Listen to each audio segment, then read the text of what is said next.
സമയം അടികിട്ടിയ കവിളുമായി വേദിക ചെന്നുപെട്ടത് ശ്രീയുടെയും ശിവയുടെയും അടുത്തായിരുന്നു. ഏയ്, എന്തു പറ്റി വേദുമോളെ? മുഖത്ത് 5 വിരൽപ്പാടുണ്ടല്ലോ. രുദ്രേട്ടൻ്റെ സ്നേഹ സമ്മാനമാണോ ഇത്? ശിവ അത് കേട്ട് കളിയാക്കി ചിരിക്കുവാണ്. എന്നാലും ഇത്ര സ്നേഹിക്കേണ്ടായിരുന്നു. കവിളൊക്കെ അങ്ങ് ചുവന്ന് പൂത്ത് കിടക്കുവല്ലേ. ശ്രീമോളെ, ഇങ്ങനൊന്നും പറയല്ലേ. നിന്റെ ഏട്ടനല്ലേ. നീ ചെന്ന് അങ്ങേരോട് ഇതിലും കൂടുതലായി സ്നേഹിക്കാൻ പറയണേ. വിഷമിക്കണ്ടിട്ടോ വേദികെ, ഞാൻ പറയാട്ടോടി മോളെ. ഡി, അധികം നെഗടിക്കല്ലേ. നിന്നെയൊക്കെ കാണിച്ചു തരാടി ഞാൻ ആരാന്ന്. അതുപോലെ ഇപ്പം തല്ലിയ നിന്റെ ഏട്ടൻ തന്നെ എൻ്റെ ഈ കവിളുകളിൽ തലോടും. ഞാൻ തലോടിപ്പിക്കും. അതിനാരെങ്കിലും തടസ്സമുണ്ടെങ്കിൽ കൊല്ലാൻ പോലും മടിക്കില്ല ഞാൻ. ഒന്ന് പോയടി, പോയി തരത്തിൽ കളിക്ക്. അവൾ തലോടിക്കാൻ നടക്കുന്നു. അത് കേട്ട് വേദിക ദേഷ്യത്തോടെ അവളെ നോക്കി അവിടെ നിന്നും പോയിരുന്നു. സിദ്ധു തൻ്റെ കേസിൻ്റെ പിന്നാലെ നടന്നു. ആരും അറിയാതെ ഒത്തിരി കാര്യങ്ങൾ കളക്ട് ചെയ്തു. മാളുവിനെ കുറിച്ചുള്ളതും അജിത്തിനെയും അവരുടെ ഫ്രണ്ട്സ് റിലേറ്റീവ്സിനെ അങ്ങനെ. ഇതുവരെ രുദ്രൻ്റെ അടുത്തും ഇന്ദ്രൻ്റെ അടുത്തും പോയിട്ടില്ല. എന്തിനു പറയുന്നു, തൻ്റെ പ്രാണനായ ശ്രീയെ വിളിക്കാൻ പോലും നോക്കിയിട്ടില്ല. അതിൽ അവൾക്ക് പരിഭവമില്ല. അവൻ്റെ ജോലിയും തിരക്കും അവൾക്കറിയാമായിരുന്നു. രാജേശ്വരി തൻ്റെ ഭർത്താവ് രാജേഷിൻ്റെ അടുത്തേക്ക് ചെന്നു. നിങ്ങൾ എന്താ മനുഷ്യ വേദികയുടെയും ദേവികയുടെയും കാര്യത്തിൽ ഒരു തീരുമാനമുണ്ടാക്കാത്തേ? നീ ഇങ്ങനെ ചൂടാകാതെ മോളെ. നിന്റെ കെട്ടിയോനൊരു കാര്യം ആഗ്രഹിച്ചിട്ടുണ്ടെങ്കിൽ അത് നടത്തിയിരിക്കും. വേദിക എന്ന് പറഞ്ഞത് കേട്ടില്ലായിരുന്നു. അവനെ ഏതോ പെണ്ണിനെ താലി കെട്ടിയത്. അതിനെ ആദ്യം കൊല്ല്, എന്നിട്ട് അവിടെ നമ്മുടെ വേദുമോളെ ചേർക്ക്. കോടികളല്ലേ കിട്ടുന്നത്. എന്നിട്ട് വേണം അവനെ നമ്മുടെ വരുതിയിൽ കൊണ്ടുവരാം. അവനെ മാത്രമല്ല, ആ ഇന്ദ്രനെയും. ദേവികയ്ക്ക് ഇഷ്ടമല്ലേ? 2 പേരുടെ സ്വത്തുക്കൾ ഇങ്ങ് കിട്ടൂലേ കൂടെ കൂട്ടിയ. പറയുമ്പോൾ തന്നെ കുളിര് പോരുന്നു. നീ സമാധാനിക്കേണ്ട ഈശ്വരി. അതൊക്കെ നമ്മൾ നേടിയെടുക്കും. ബുദ്ധിപരമായിട്ട് വേണം കളിക്കാൻ. അവരുടെ വെഡിങ് ആനിവേഴ്സറി അല്ലേ വരാൻ പോകുന്നത്. ഗംഭീര പരിപാടിയായിരിക്കും ഇത്തവണ. അങ്ങനെ പറയുന്നത് കേട്ടു. വിളിക്കാതിരിക്കില്ല. അന്ന് പോയേ മതിയാകൂ. എന്താണ്, വല്ല സർപ്രൈസ് കൊടുക്കുന്നുണ്ടോ നിങ്ങളുടെ ആത്മാർത്ഥ സുഹൃത്ത് മഹാദേവന്? കൊടുക്കണ്ടേ ഈശ്വരി? കൊടുക്കും ഞാൻ സർപ്രൈസ്. കുടിലതയോടുകൂടി രാജേഷ് ഈശ്വരിയെ നോക്കി പറഞ്ഞു. തൻ്റെ ഭർത്താവിൻ്റെ അരികിൽ ഇരിക്കുകയാണ് ജാനകി. ജയകൃഷ്ണൻ കഞ്ഞി കൊടുക്കുകയാണ്. തളർന്നു കിടക്കുന്ന മനുഷ്യനെ കാണും തോറും ജാനകിക്ക് സഹിക്കാൻ പറ്റുന്നുണ്ടായിരുന്നില്ല. എന്താ ജാനു ഇത്? ഇങ്ങനെ കരയാതെ. വിധിയെ തടുക്കാൻ ആർക്കും കഴിയില്ല. തളർന്നു കിടക്കുന്നുള്ളൂ. അവനെല്ലാം കാണുകയും കേൾക്കുകയും ചെയ്യുന്നുണ്ട്. നീ കരയുന്നത് അവനെ എത്രമാത്രം വേദനിപ്പിക്കുന്നതാണെന്ന്. അവൻ്റെ കണ്ണുനീർ തന്നെ ധാരാളം. ഇത്രയും പറഞ്ഞ് ഭാരതിയമ്മ തൻ്റെ മകൻ്റെ അരികിലിരുന്നു. ജാനകി നോക്കുമ്പോൾ ജയകൃഷ്ണൻ്റെ കണ്ണിൽ കൂടെ കണ്ണുനീർ വീഴുന്നതാണ് കാണുന്നത്. അവരുടെ നെഞ്ചകം ഇത് കണ്ടു നൊന്തു. വേഗം തന്നെ കരച്ചിൽ നിർത്തി അദ്ദേഹത്തെ നോക്കി ചിരിച്ചുകൊണ്ട് പറഞ്ഞു, ഞാനെനിക്കറിയില്ല. എൻ്റെ ചേട്ടൻ എഴുന്നേറ്റ് നടക്കും. ഡോക്ടർ പറഞ്ഞതാ ആയുർവേദ ട്രീറ്റ്മെൻറ്റ് കൊടുത്താൽ മാറാവുന്നതേ ഉള്ളൂ എന്ന്. കരയാതെ, എല്ലാം ശരിയാകും. മഹാദേവൻ കൈവിടില്ല. ആ അമ്മ ഇവിടെ ഇരിക്കുകയല്ലേ? ഞാൻ അടുക്കളയിലേക്ക് ചെല്ലട്ടെ. സുലോചനയ്ക്ക് തലവേദനയാണ്. പിടിപ്പത് പണിയുണ്ട്. അതുവരെ അമ്മയും മോനും പഴംപുരാണം പറഞ്ഞിരിക്കെ. ഇത്രയും പറഞ്ഞ് പാത്രമെടുത്ത് ജാനകി അടുക്കളയിലേക്ക് പോയി. ഭാരതി തൻ്റെ മകൻ്റെ അവസ്ഥയിൽ ഒരുപാട് സങ്കടപ്പെട്ടു. തൻ്റെ മകനെ നോക്കി ഉള്ളാലെ ആർത്തു കരഞ്ഞു.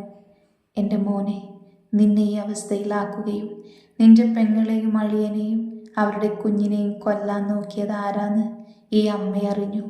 സഹിക്കുന്നില്ലടാ ഈ പെറ്റ വയറിന്. ദേവുമോളെയെങ്കിലും എനിക്ക് രക്ഷിക്കണം. ആരായിരിക്കും അവളെ കെട്ടിയത്? അറിയാവുന്ന അവളുടെ അച്ഛനും അമ്മയും പോയി. പിന്നെയുള്ള നീ ഇങ്ങനെയും. സഹിക്കുന്നില്ലട മോനെ ഈ വയസ്സിക്ക്. തൻ്റെ മകനെ തലോടിക്കൊണ്ട് അവർ അവൻ്റെ അടുത്ത് കിടന്ന് കരഞ്ഞു. പെട്ടെന്ന് ഭാനുമതിക്ക് തൻ്റെ കണ്ണുകളെ വിശ്വസിക്കാനായില്ല. ഒരു തരം അരവിപ്പോടെ ഇരുന്നു പോയി. ആ റൂമിൻ്റെ വാതിലടയുന്ന സൗണ്ട് കേട്ടപ്പോഴാണ് താൻ തൻ്റെ ബോധമണ്ഡലത്തിലേക്ക് വന്നത്. തൻ്റെ കണ്ണുകൾ കാണുന്നത് സത്യമാണോ അതോ മിഥ്യയാണോ എന്ന് തിരിച്ചറിയാൻ സാധിക്കുന്നില്ല. എന്താ അമ്മേ എന്നെ ഇങ്ങനെ നോക്കുന്നേ? ഒരു ചിരിയാലെ ജയകൃഷ്ണൻ തൻ്റെ അമ്മയോട് ചോദിച്ചു. ഭാനുമതി വിങ്ങിപ്പൊട്ടി കരഞ്ഞ് തൻ്റെ മകൻ്റെ നെഞ്ചോരം ചേർന്നു. അപ്പോഴും കണ്ണുകളെ വിശ്വസിക്കാനായില്ല ഈ സത്യത്തെ. മോനെ, നീ നിനക്ക് കുഴപ്പമൊന്നുമില്ലേ? പിന്നെ എന്തിനാ ഇങ്ങനെയൊക്കെ? ഭാനുമതി അമ്മ വാക്കുകൾ വിട്ടുവിട്ട് ചോദിച്ചു. എനിക്കറിയാം ഒത്തിരി ചോദ്യങ്ങൾ അമ്മയ്ക്ക് എന്നോട് ചോദിക്കാനുണ്ടെന്നും അതുപോലെ അതിൻ്റെ ഉത്തരങ്ങൾ അറിയാനുണ്ടെന്നും. പക്ഷെ എനിക്കിവിടെ വെച്ച് അതിനുള്ള ഉത്തരം നൽകാൻ കഴിയില്ല. അമ്മയ്ക്ക് എന്തൊക്കെയോ മനസ്സിലായെന്ന് അമ്മയുടെ വർത്തമാനത്തിൽ നിന്ന് മനസ്സിലായി. അതുകൊണ്ടാണിപ്പോൾ ഈ സത്യാവസ്ഥ വെളിപ്പെടുത്തിയത്. ഒരു കാര്യം മാത്രം ഓർക്കുക, എനിക്ക് കുഴപ്പമൊന്നുമില്ല. ഇങ്ങനെ അഭിനയിക്കേണ്ടത് അനിവാര്യമാണ്. കാരണം എൻ്റെ ജീവനെടുക്കാൻ ശത്രുക്കൾ ഇവിടെയുണ്ട്. ഇങ്ങനെ കിടക്കുന്നത് കൊണ്ട് കൊല്ലാതെ വിട്ടിരിക്കുന്നു. അറിയാം മോനെ, അമ്മയ്ക്കെല്ലാം അറിയാം. സഹിക്കുന്നില്ലടാ ഈ അമ്മയ്ക്ക്. ഇത്രയും നാള് പാമ്പിൻ കുഞ്ഞുങ്ങളെയാണല്ലോ തീറ്റിപ്പോറ്റിയെന്ന് ഓർക്കവേ. എനിക്കെൻ്റെ അംബികയുടെ മോളെ രക്ഷിക്കണം. ദേവ് സുഖായിരിക്കുന്നില്ലേ? അവൾക്ക് കുഴപ്പമൊന്നുമില്ല. അച്ഛനും അമ്മയും കുറിച്ച് ഓർക്കുമ്പോൾ സങ്കടം. എൻ്റെ കുഞ്ഞുങ്ങൾക്കൊന്നും പറ്റിയിട്ടില്ലെന്ന് എൻ്റെ മനസ്സ് പറയുന്നു. വരും ദേവുമോളെ കാണാൻ അവർ. അല്ല മോനെ, അപ്പം മോന് കുഴപ്പമൊന്നുമില്ലെന്ന് ഡോക്ടർക്ക് അറിയില്ലേ? അറിയാം. ഡോക്ടർക്ക് മാത്രമല്ല ഒരാൾക്ക് കൂടെ അറിയാം. ഇതിനൊക്കെ പകരം ചോദിക്കാനും അവളെ രക്ഷിക്കാനും പോകുന്ന ഒരാൾ. അതാരാ മോനെ? അത് ഞാൻ പറയില്ല. ഇത് മാത്രം അമ്മ അറിഞ്ഞോളൂ. ദേവുമോളെ ആ സുരൻ പൊന്നുപോലെ നോക്കും. എനിക്കത് ഉറപ്പാണ്. പക്ഷേ ദേവുവിൻ്റെ കല്യാണം കഴിഞ്ഞു എന്നറിഞ്ഞല്ലോ. ശരിയാണോ അത്? കഴിഞ്ഞു. മംഗലത്ത് വീട്ടിൽ മഹാദേവൻ്റെ മകൻ രുദ്രദേവ് അവളുടെ കഴുത്തിൽ താലി കെട്ടിയത്. അപ്പൊ ഈ അസുരനാരാ? ഇപ്പം എനിക്കൊന്നും പറയാൻ പറ്റില്ല. സമയമാകുമ്പോൾ അസുരൻ പ്രത്യക്ഷപ്പെടും. അന്ന് ഈ ശത്രുക്കൾ ജീവനോടെ ഉണ്ടാകുകയുമില്ല. അവരെയൊക്കെ അവൻ ഉന്മൂലനം ചെയ്തിട്ടുണ്ടാവും. എനിക്കൊന്നും മനസ്സിലാവുന്നില്ല എൻ്റെ കുട്ടിയെ. ദേവുമോൾ സുരക്ഷിതയാണല്ലോ, അതറിഞ്ഞാൽ മതി ഈ കിളവിക്ക്. ആ കുട്ടിയെ ഒന്ന് കാണണം. എന്താ പേര്? ആ, രുദ്രദേവ്. ആരോ വരുന്നുണ്ടമ്മേ, ഞാൻ കിടക്കുക. ഈ കാര്യം വേറെ ആരോടും പറയരുത്. അറിയാലോ, ചുറ്റും ശത്രുക്കളാ. എന്തേലും ഉണ്ടെങ്കിൽ അമ്മ ഈ നമ്പറിൽ വിളിച്ചേക്ക്.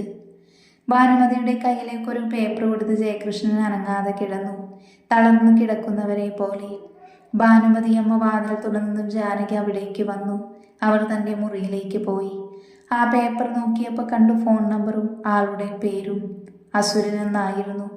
ആ നമ്പർ അവർ ഫോണിൽ സേവ് ചെയ്തു തൻ്റെ പണികളിലേക്ക് കടന്നിരുന്നു. അന്നത്തെ ദിവസം വലിയ പ്രത്യേകതകളൊന്നുമില്ലാതെ പോയി. പിറ്റേന്ന് രാവിലെ സിദ്ധുവിൻ്റെ ഫോൺ അടിയോടടി തൻ്റെ കൈയെത്തിച്ച് ഫോണെടുത്ത് ചെവിയിൽ വെച്ചു. ഹലോ. അപ്പുറത്തുനിന്നും എന്തോ കേട്ടതും വാട്ട്? എപ്പോ? കോള് കട്ടായതും സിദ്ധുവിൻ്റെ മുഖം വലിഞ്ഞു മുറുകി. എന്നാലും ഇതെങ്ങനെ സംഭവിക്കും? ആരായിരിക്കും ഇതിന് പിന്നിൽ? സിദ്ധു വേഗം തന്നെ റെഡിയായി രുദ്രൻ്റെ വീട്ടിലേക്ക് പുറപ്പെട്ടു. മഹാദേവൻ രാവിലെ പത്രപാരായണം നടത്തുമ്പോഴാണ് സിദ്ധു വരുന്നത്. മുഖത്ത് വരുത്തി തീർത്ത ചിരിയുമായി സിദ്ധു ചെന്ന് അദ്ദേഹത്തോട് രുദ്രനും ഇന്ദ്രനും എഴുന്നേറ്റില്ലേ എന്ന് ചോദിച്ചു. മഹാദേവൻ നിറഞ്ഞ പുഞ്ചിരിയാലെ ഇല്ല മോനെ, രണ്ടും നല്ല ഉറക്കമാണെന്ന് തോന്നുന്നു. മോനെന്താ രാവിലെ തന്നെ എന്തെങ്കിലും പ്രശ്നമുണ്ടടാ? ഏയ് ഇല്ല ചാ, അവരെ കണ്ടിട്ട് കുറേയായി, അതുകൊണ്ട് പോന്നതാ. മോനകത്തേക്ക് ചെല്ല്. സിദ്ധു ആദ്യം രുദ്രൻ്റെ റൂമിലേക്ക് പോയി. പക്ഷെ അത് ലോക്കായിരുന്നു അകത്തുനിന്ന്. ഇവൻ ഇതുവരെ എഴുന്നേറ്റില്ലേ? അവനെ വിളിക്കാൻ തുടങ്ങിയപ്പോൾ ഇന്ദ്രൻ അവനെ വിളിച്ചു. ഡാ, നീ എന്ത് രാവിലെ തന്നെ ഇങ്ങോട്ട്? എന്താണ് മോനെ, പ്രിയതമയെ കാണാൻ വന്നതാണോ? കളിപ്പോടെ സിദ്ധു അവനെ ഒന്ന് നോക്കി. അത് കണ്ട് ഇന്ദ്രൻ ഇളിച്ചു കാണിച്ചു. ഇവൻ എഴുന്നേറ്റില്ലേ ഇതുവരെ? രാവിലെ തന്നെ എഴുന്നേറ്റ് ഉരുട്ടിക്കെട്ടാൻ തുടങ്ങുന്നതാണല്ലോ.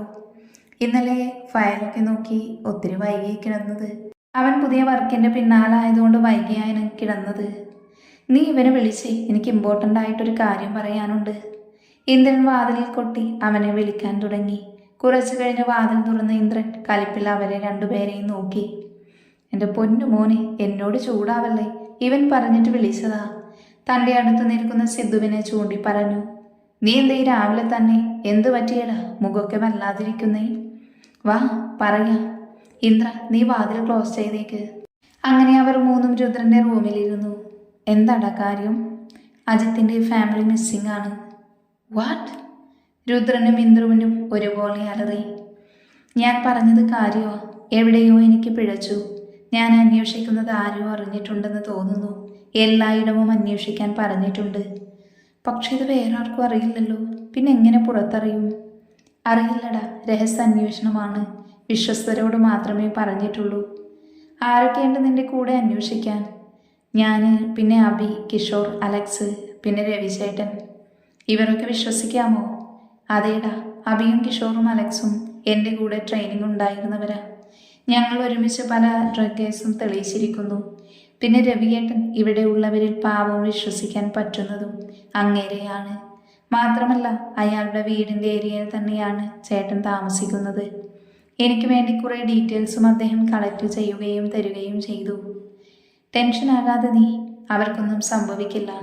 ഒന്നെങ്കിൽ ആരെങ്കിലും ഭീഷണിപ്പെടുത്തിയപ്പോൾ മാറി നിന്നതായിരിക്കും. ആ, അങ്ങനെയും ആകാം. കാരണം അവരെയൊന്നും ചെയ്യില്ല, അജിത്ത് എഴുന്നേൽക്കുന്നിടത്തോളം കാലം. എന്നാലും എന്തോ ഒരു പേടി. പാവങ്ങളാവർ. ഇതിനു പിന്നിൽ ആരായാലും വെറുതെ വിടില്ല ഞാൻ. ഏയ് കൂൾ സിദ്ധു. അവനെ ഞാനൊരു ആശ്രമത്തിൽ കൊണ്ടുപോയി ബെറ്റർ ട്രീറ്റ്മെൻറ്റ് കൊടുക്കാമെന്ന് കരുതിയിരിക്കുന്നത്. അവനിലൂടെ സത്യങ്ങൾ തെളിയുകയുള്ളൂ, കുറ്റവാളികളെ പിടിക്കാൻ പറ്റുകയുമുള്ളൂ. എല്ലാത്തിനും ഒരു വഴി തെളിഞ്ഞു വരുമടാ. എന്ന് വെച്ചാൽ നീ അന്വേഷണം നിർത്തണ്ട കേട്ടോ. മതി ഇവിടെ ഇരുന്നത്, നമുക്ക് താഴേക്ക് പോകാം. ഇല്ലെങ്കിൽ അവർക്ക് സംശയമാകും. അങ്ങകലെ ഒരു ഫ്ലാറ്റിൽ അവളുടെ റൂമിൽ തൻ്റെ കയ്യിലിരിക്കുന്ന ചിത്രങ്ങളിൽ പകയോടെ നോക്കി. വരുകയാണ് ഞാൻ നിങ്ങളെയൊക്കെ നാശം കാണാൻ. എനിക്ക് ഈ യതി തന്ന ഒരെണ്ണത്തിനെയും ബാക്കി വെക്കില്ല ഞാൻ. നിങ്ങളുടെയൊക്കെ കൗണ്ട് ഡൗൺ തുടങ്ങിക്കഴിഞ്ഞിരിക്കുന്നു. ഓഫീസിലെത്തിയത് മുതൽ നമ്മുടെ പിള്ളേർ ഓട്ടത്തിലാണ്. വർക്ക് കുറച്ചധികമുണ്ട്. എല്ലാവരും രാവിലെ കണ്ടിട്ട് പിന്നെ ഉച്ചയ്ക്ക് ലഞ്ച് ടൈമിലാണ് കാണുന്നത്. ആ ശിവ, ദേവു എന്തേ? അവളുടെ വർക്ക് കഴിഞ്ഞില്ലേ? ഒറ്റയ്ക്ക് നടന്നു വരുന്ന ശിവയെ കണ്ട് ശ്രീ ചോദിച്ചു. അവളിപ്പോൾ വരുമടി. അവൾക്കൊരു കോള് വന്നു, അത് അറ്റൻഡ് ചെയ്തേക്കുക. ഓ, ഇന്ന് ആരെയാണാവോ കണിയേണ്ടത്? ഒടുക്കത്തെ പണിയായിരുന്നു. ശരിയാടി. ഹരി വന്നില്ലേ? ഇപ്പൊ വരും. ഫോൺ ചെയ്തു കഴിഞ്ഞ് ദേവു വന്നു. മുഖത്തെന്തോ വിഷമം പോലെ തോന്നിയപ്പോൾ ശിവ കാര്യം തിരക്കി. എന്തു പറ്റി ദേവു? മുഖമല്ലാതിരിക്കുന്നേ. ആരാ വിളിച്ചേ? ജാനകി അമ്മയാ വിളിച്ചത്, എന്നോട് അങ്ങോട്ടൊന്ന് ചെല്ലാൻ. എന്തിന്? അത് പിന്നെ മുത്തശ്ശി ഒന്ന് വീണൂന്ന്. കിടപ്പ എന്നെ ഒന്ന് കാണണമെന്ന് പറഞ്ഞു. നീ എന്തേലും ഞങ്ങളിൽ നിന്ന് മറക്കുന്നുണ്ടോ? അല്ല, ഇങ്ങനെ വിക്കി വിക്കി പറയുന്നേ. തൻ്റെ പതർച്ച മറച്ചു പറഞ്ഞു. ഏയ് ഇല്ല, നിങ്ങൾക്കൊന്ന് തോന്നുന്നതാ. നീ ഒറ്റയ്ക്ക് പോകേണ്ട, ഞാനും വരാം. എന്നാ പോകുന്നേ? സൺഡേ ആണോ? ഏയ് നീ വരണ്ട, ഞാൻ പൊയ്ക്കോളാം. അതെന്ത് ഞാനും കൂടി വന്നാ? ഞാൻ സൺഡേ അല്ല പോകുന്നത്, തേഴ്സ്ഡേ പോകും. വെറുതെ നീയും കൂടെ ലീവ് എടുക്കണ്ട. ജാനകിയമ്മ കാറയക്കും. എന്നാലും നീ ഒറ്റയ്ക്ക് പോകണ്ടടി. അയ്യോ എൻ്റെ ശിവൂട്ട, പേടിക്കേണ്ട നീ. അവർ അയക്കുന്ന കാറിലല്ലേ പോകുന്നത്. ശരി ശരി.